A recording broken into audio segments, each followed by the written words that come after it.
ఎన్టీఆర్ 'దేవర' నుంచి 'చుట్టమల్లె' సాంగ్ రావడంతో social media వాతావరణం ఒక్కసారిగా మారిపోయింది. కొంతమంది 'చుట్టమల్లె' పాట అద్భుతంగా ఉందని అంటుంటే, ఇంకొందరు ఇది కాపీ కొట్టిన ట్యూన్ అని ట్రోలింగ్ చేస్తున్నారు. ఇలా 'చుట్టమల్లె' పాట అయితే దారుణంగా ట్రెండ్ అవుతుంది. 'చుట్టమల్లె' పాట మీద ఫన్నీ మీమ్స్, ట్రోల్స్ కూడా వచ్చేసాయి. సబ్బుల యాడ్లా ఉందని కూడా కొంతమంది ట్రోలింగ్ చేస్తున్నారు. ఇక 'దేవర' నుంచి వచ్చిన ఈ 'చుట్టమల్లె' పాటను రామ్ చరణ్ ఫ్యాన్స్ ట్రోలింగ్ ఎక్కువగా చేస్తున్నారు. దీంతో రామ్ చరణ్ గేమ్ చేంజర్ 'జరగండి' పాట, 'ధృవ' సినిమాలోని పాటలను ట్రోలింగ్ చేస్తున్నారు. మామూలుగానే రామ్ చరణ్, ఎన్టీఆర్ ఫ్యాన్స్ మధ్య పచ్చగడ్డ వేస్తే భగ్గుమనేలా పరిస్థితి అయితే వ్యవహారం ఉంది. నిజానికి RRRలో వీళ్ళిద్దరు నటించి ఫ్యాన్స్కి ఒక పండగ వాతావరణాన్ని తీసుకొచ్చారు. అలాగే ఒక స్నేహపూర్వకమైనటువంటి వాతావరణం తీసుకొచ్చిన వాళ్ళలో ఆ స్నేహపూర్వకమైనటువంటి వాతావరణం ఉన్నా కూడా ఫ్యాన్స్కి మాత్రం అది ఎట్టి పరిస్థితుల్లో కూడా వాళ్ళ మనస్తత్వం మారడం లేదు.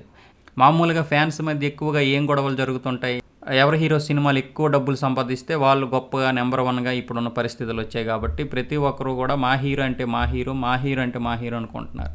నిజానికి బడ్జెట్ విషయంలో కావచ్చు, కలెక్షన్ల విషయంలో కావచ్చు, ప్రభాస్ని ఇంతవరకు ఎవరు మించలేరు. ఒకవేళ మించితే మించిపోవచ్చు, కానీ ప్రస్తుతానికైతే ప్రభాస్ అన్ని విషయాల్లో నెంబర్ వన్గా ఉన్నాడు.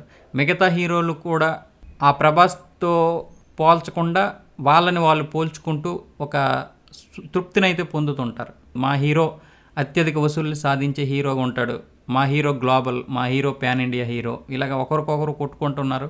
రామ్ చరణ్, జూనియర్ ఎన్టీఆర్ ఎలాంటి స్నేహితులు అందరికీ తెలుసు. అయినా కూడా ఈ ఒక్క పాటతోటి మళ్ళీ వీళ్ళ మధ్య పచ్చగడ్డ వేస్తే బగ్గుమనే పరిస్థితులు అయితే వచ్చాయి. ఆ RRR సినిమా టైంలో కూడా అంతే, ఎన్టీఆర్కి తక్కువ ఇచ్చారని ఎన్టీఆర్కి, ఇది రామ్ చరణ్ ఫ్యాన్స్ రామ్ చరణ్కి పెద్దగా ఇంపార్టెంట్ లేదని ఎన్టీఆర్ ఫ్యాన్స్ ఇలా ఒకరి మీద ఒకరు దుమ్ము ఎత్తిపోసుకున్నారు. 'దేవర' పాటను రామ్ చరణ్ ఫ్యాన్స్ ట్రోల్ చేస్తుంటే, గేమ్ చేంజర్ పాటను ఎన్టీఆర్ ఫ్యాన్స్ ట్రోల్ చేస్తున్నారు. ఇక గేమ్ చేంజర్ 'జరగండి' పాటకు వచ్చిన వ్యూస్, 'చుట్టమల్లె' పాటకు వచ్చిన వ్యూస్ను పోల్చి మరీ ట్రోలింగ్ చేస్తున్నారు.